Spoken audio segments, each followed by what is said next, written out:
The college football playoffs start this weekend, so let's go through and make a bracket so we can look back at the end of the season after the national championship game and see where I was right and where I was wrong. Now, in case you don't remember, these are the 4 games that we have this weekend. We got Alabama going into Oklahoma, Miami going into Texas A&M, Tulane going into Ole Miss, and JMU going into Oregon. And we put it into bracket form. This is what that looks like. Now let's start at the top right here. We got JMU going into Oregon, and let's be honest, JMU is just not at the level of Oregon. There's really not a lot to be said here. JMU going to be playing in the toughest road environment they've probably ever played in.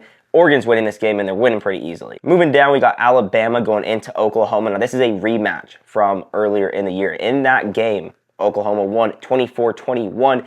Alabama actually outgained Oklahoma yardage-wise by quite a bit, but Oklahoma was able to get the win, and a big part of that is because Ty Simpson threw an 87-yard pick six. Oklahoma's defense looked really good. Since that game, Alabama's offense has somehow looked worse.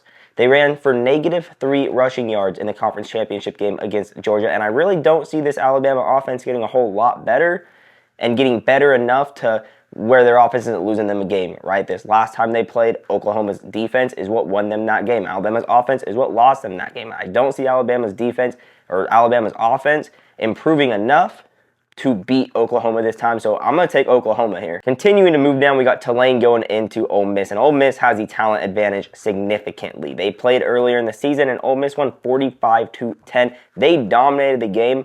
Tulane not at that level, but Ole Miss's head coach, Lane Kiffin, is no longer part of the program. He's over in Baton Rouge. He's over in LSU. We all remember how that unfolded. Will that make a big enough difference for Tulane to have a chance here? Now, Lane Kiffin was not calling plays for Ole Miss during the season.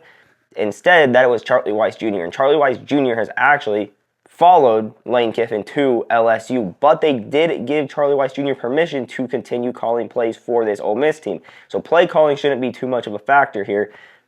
But when you have a head coach that changes and that leaves your team during a playoff run, that can make a heck of an impact. Tulane, meanwhile, has John Summerall coaching them. He also took another job. He took the Florida job.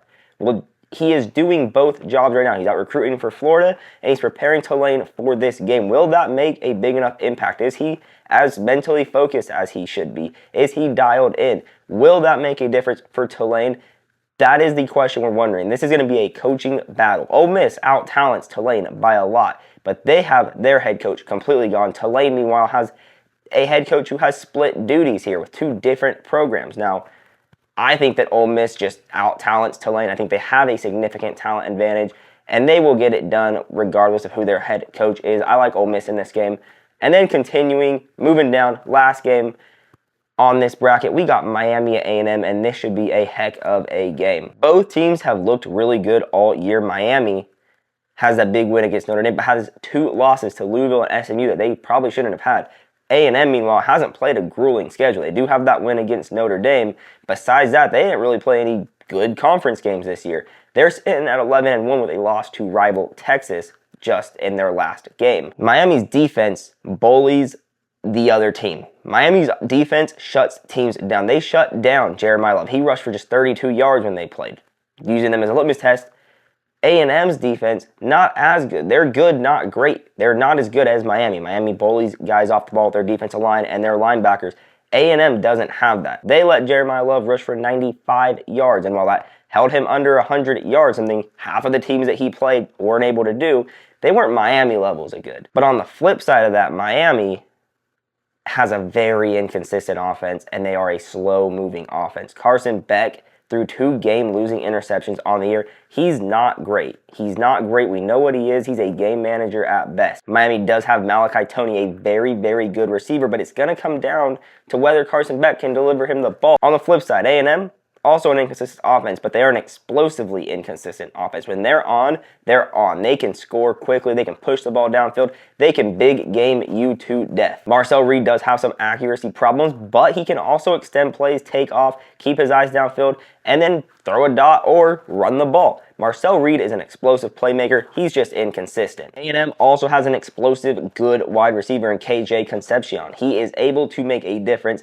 He gets open, but it will come down to whether Marcel Reed is on or not. If Marcel Reed is not on, Concepcion's not getting the ball because Reed's not throwing it very well. I think this will be a very close game, and I think it will be a low-scoring game. I think it'll be one of those games that if you didn't see a scoring play, you would have swore Miami won. They were controlling the ball, but I do think that A&M is going to push the ball downfield. I do think they are going to have a few big explosive plays, and I don't know if Miami can score a whole lot on A&M. Again, a very inconsistent offense. So I'm going A&M to win this game. Now headed into the second round with the bowl games. And starting off at the top, we got the Orange Bowl. That's Texas Tech and Oregon in this situation.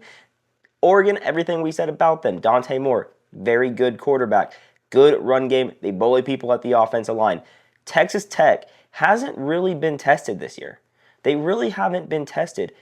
But on defense, they look absolutely incredible. Jacob Rodriguez, huge difference maker on that side of the ball for the Red Raiders. And their offense is good too. Their offense is good. Their offense isn't some joke of a team. They beat BYU, who is a top 20 team, twice, and they blew them out both times. I think that Texas Tech's defense will be able to stop Oregon, and I'm not sure that Oregon's defense will be able to stop Texas Tech. I think Texas Tech will be able to put up points. That's why I'm rolling Texas Tech here. I think the Red Raiders are getting them. Moving down to the Rose Bowl, and imagine that beautiful sunset and over the San Gabriel Mountains right there. We got Indiana and Oklahoma playing in this game. Indiana is looking incredible this year. They beat Oregon in Autzen. They beat Ohio State. They're the #1 team in the country for a reason. Fernando Mendoza, Heisman winner. He's looking good. He is more of a game manager, in my opinion, only throwing for 300 yards one time this season, but he does throw touchdowns. Leading the nation in passing touchdowns. He is a good player. But Indiana plays really good team football, and they are good on the lines. They are good on the lines. They are good on both sides of the ball.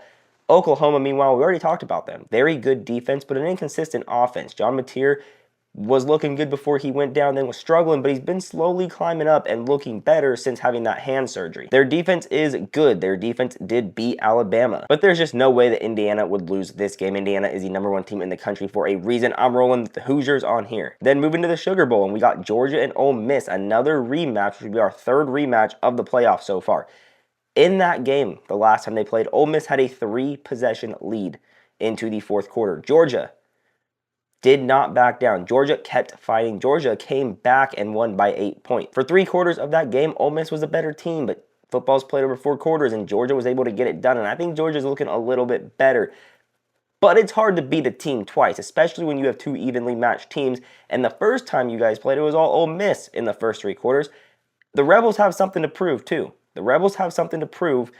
They want to show Lane Kiffin why he shouldn't have left. I'm rolling with the Rebels to get the upset in this game, beat Georgia in a rematch. And then in the Cotton Bowl, we have Ohio State and Texas A&M. Now, this will be a home game or a de facto home game. It is a neutral site game, but it's a de facto home game for Texas A&M. We know Texas A&M, their fans are absolutely insane. That is a cult that plays football down there. They are loud, they are noisy, they are on their feet. But Ohio State has looked really good throughout the entire season. Ohio State was the #1 team until they lost to Indiana. And really the only reason they lost to Indiana was because of a missed field goal and going forward on 4th and 1 in field goal range. They could have won that game had they just made field goals and kicked the field goal there. Indiana and Ohio State are a 1A, 1B to me. And as much as I think A&M has played great, Marcel Reed has played great.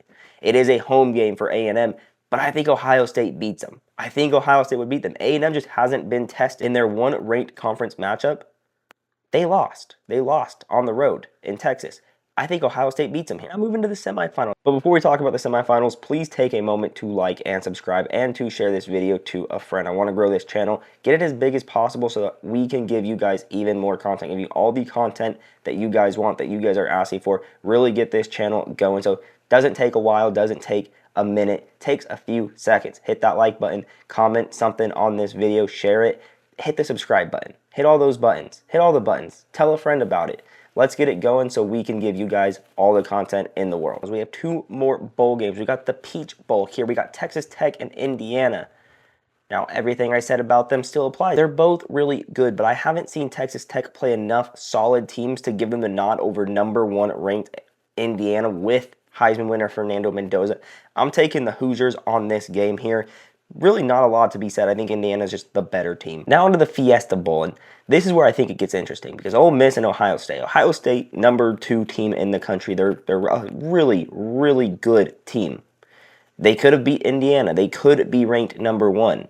They've looked really good all season. Ole Miss has also looked good all season. They have that one loss to Georgia. We just talked about it. They're redeeming themselves. But I just don't know without Lane Kiffin if Ole Miss will be able to get it done against a team of Ohio State's quality. Ohio State's a phenomenal team. And a head coach can make all the difference in the world. Even though he's not calling the plays, a head coach can make all the difference. He's setting the tone at practice. He's running practice. He's managing the clock. He's managing the team on the sideline. At the end of the day, I think this is where Lane Kiffin leaving really catches up to Ole Miss, and I think Ohio State wins this game. Finally, we're at the national championship game. All roads leading to Miami and Hard Rock Stadium for this game. We got a rematch of the Big Ten Conference Championship game, and I'm not saying that's because the Big Ten is the best conference, but these two teams are the best teams in the country for a reason. They played a very close game. Could have gone either way. Could have gone Ohio State's way. Indiana barely hanging on to the win. And remember what I said about Ole Miss and Georgia. It's hard to beat a team twice. And as good as Indiana is, I don't think that they will be able to beat Ohio State twice. Ohio State has looked like the best team in the country until that game. Ohio State, has Julian saying, Ohio State has a phenomenal defense. What they do on offense, they do even better on defense. That's why I'm taking Ohio State to be back-to-back national champions. I have Ohio State winning the 2025 national championship game, going back-to-back and beating Indiana. But I want to hear what you guys think. Let me know in the comments what your bracket would be, who you have beating who.